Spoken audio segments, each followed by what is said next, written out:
हमारा संगीत सबसे ज़्यादा हीलिंग में काम आता है। और ये जो हमारा संगीत आता है, ये कोई फिल्मी संगीत हीलिंग में नहीं आता काम, ये समझ लो आप। है मेरे दर्शकों, है मेरे श्रोताओं, हम तो आप ही से उगे हैं। फिल्मी संगीत कभी हीलिंग नहीं देता, मनोरंजन देता है। और हम मनोरंजन के लिए बने ही नहीं हैं सब। क्यों? क्योंकि थोड़ी सी आपत्ति आती है तो मनोरंजन नहीं आती याद आता आपको, आपको परमात्मा याद आते हैं, परमात्मा का सुमिरन याद आता है और मनन याद आता है थोड़ी सी विपत्ति आते ही। और ऐसा कोई घर नहीं जहाँ विपत्ति ना हो, तो क्यों ना हम पहले से अपनी रूट्स पे ही रहें, ताकि हमें विपत्ति ही ना ज़्यादा देखनी पड़े। तो इसके पीछे का ये निमित्त है कि भारत का अमृत कलश, हम एक ऐसा शो लेकर आए हैं जिसमें न केवल मनोरंजन है, ओरिजिनल संगीत है, ट्रेडिशनल संगीत है, पारंपरिक संगीत है, पारंपरिक संगीत के साथ साथ रंग रूप वेशभूषा वो सब अपने अपने राज्यों की ला रहे हैं। 28 राज्य और 8 केंद्र शासित प्रदेशों से 170 नग हम ढूंढ के लाए। पहले तो हम पागल होकर मेहनत की हमने, इतने जुनून से जब आप भक्ति और परिश्रम करते हैं, आस्था के साथ, समर्पण के साथ, निष्ठा के साथ, तो मेरे परमात्मा घट में बैठते हैं।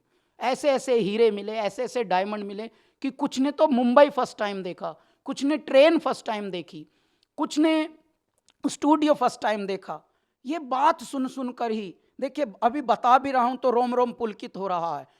आप समझ रहे हैं भारत कितना हमारा समृद्ध था और भारत की क्या हालत कर दी। तो ये हालत अब नहीं होगी। क्यों? क्योंकि भारत का अब भारत युग, स्वर्ण युग आ रहा है। मेरे भारत को सबसे पहले तो सत्ता में बैठने के लिए एक देवदूत आ गया है, कोई एक परमात्मा का भेजा हुआ संवाहक आ गया है, जो बड़ी निष्ठा से मेरे भारत को अपना परिवार और घर समझकर एक एक फ्रंट पर, एक एक लक्ष्य पर ऐसे मेहनत करके संवार रहा है कि अरे बहुत बिगड़ गई थी सब स्थिति, अब धीरे धीरे करके साइंस में हम आगे चल रहे हैं, स्पोर्ट्स में अब हम आगे पहले स्पोर्ट्स को हल्के में लेते थे, स्पोर्ट्स और म्यूजिक को तो ऐसे समझते थे कि नहीं ये कुछ बेकार की चीज़ है। ये हो गया था, मानसिकता बिगड़ गई थी, अंग्रेज बनने को देख रहे थे और अंग्रेज अपने को एक्सेप्ट नहीं कर रहे थे।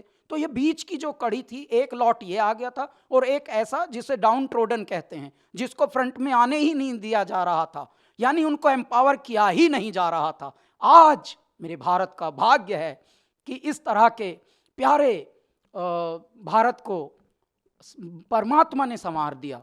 अब युग बदल रहा है, स्वर्ण युग में। पहले तो सबसे पहले प्रधानमंत्री हमें ऐसे दे दिए जो एक तपस्वी स्वरूप है, एक साधु स्वरूप है, बस सेवा कर रहा है। और सेवा जैसे आश्रम की, मंदिरों की होती है, ऐसे मेरे भारत की सेवा हो रही है। हर फ्रंट पे हम एम्पावर हो रहे हैं, कंगले नहीं हो रहे। एम्पावर ये शब्द है जिनको हम स्वावलंबी बनाना कहते हैं। अब नारी शक्ति को आगे लाया जा रहा है, युवाओं को आगे लाया जा रहा है, गरीबी उन्मूलन हो रहा है। धीरे धीरे देखिए, एकदम से सब कुछ नहीं होगा, पहले फ्री में बांटा जाएगा राशन, धीरे धीरे उनको फिर एम्पावर किया जाएगा। अगर 70 साल का रोग है, मान लीजिए, मैं तो 1000 साल का रोग कहता हूँ, 1000 साल का रोग क्या 10 साल में दूर हो जाएगा क्या? धीरे धीरे धीरे धीरे रे मना, धीरे सब कुछ होए। माली सींचे सो घड़ा, ऋतु आए फल होए। अभी ऋतु आ रही है, परमात्मा का दूत आ गया, परमात्मा के दूत की मंडली आ गई। अभी भी बहुत अयोग्य लोग हैं हमारे सत्ताओं में भी, लेकिन धीरे धीरे छंट रही है, काई हट रही है और दीमक हट रही है।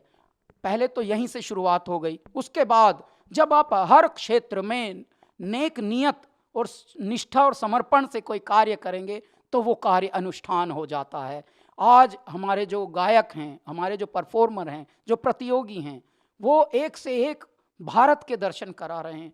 कोई अरुणाचल से आके गा रहा है, कोई हिमाचल से आके गा रहा है, कोई नॉर्थ ईस्ट के मणिपुर से आके गा रहा है और वहाँ की कल्चर बता रहा है। देखिए, कोई भी हमारे यहाँ सिर्फ गा ही नहीं रहा, सिर्फ गाने के लिए तो बहुत सारे आपके पास साधन हैं। आप बटन दबाइए, फूहड़ से फूहड़ आपको मनोरंजन उपलब्ध हो जाएगा फ्री में, बदतमीजियाँ फ्री में उपलब्ध हैं। परंतु तमीज़ के लिए मंदिर जाना पड़ता है, और मंदिर आपके दूर नहीं है, आपके घट में है। आप हृदय में अगर शुद्धता रखेंगे, पवित्रता रखेंगे, तो मंदिर है ये, मेरा दाता यहीं, मेरा परमात्मा यहीं बैठ।